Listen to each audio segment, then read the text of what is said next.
விழுப்புரத்தில் ஆம்ஸ்ட்ராங் முதலாம் ஆண்டு நினைவு நாள் வழிநடத்தப்பட்டு நலத்திட்ட உதவிகள் வழங்கல். விழுப்புரத்தில் பகுஜன் சமாஜ் கட்சியின் முன்னாள் மாநில தலைவர் ஆம்ஸ்ட்ராங் அவர்களின் முதலாம் ஆண்டு நினைவு நாளையொட்டி 5/7/2015 அன்று விழுப்புரம் மாவட்ட ஆட்சியர் அலுவலகம் எதிரில் அவரது திருவுருவ படத்திற்கு மலர்தூவி மரியாதை செலுத்தும் நிகழ்வு நடைபெற்றது. இதில் அவரது நினைவாக நலத்திட்ட உதவிகள் வழங்கப்பட்டன.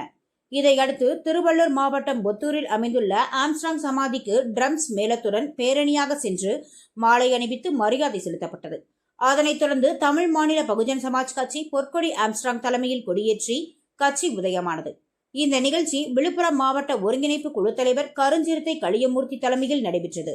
இந்நிகழ்வில் வழக்கறிஞர் பஞ்சவர்ணம், வீரமூர் தண்டபாணி, சத்தியப்பட்டு கன்சிராம், விஜய், அண்ணாநகர் ஆனந்தராஜ், கானை கீதரன், கோலியனூர் உத்தரவேல், பழங்கூர் பாலகிருஷ்ணன் மற்றும் விழுப்புரம் மாவட்டத்தைச் சேர்ந்த கட்சி நிர்வாகிகள் பலர் கலந்து கொண்டு நினைவு வீர வணக்கம்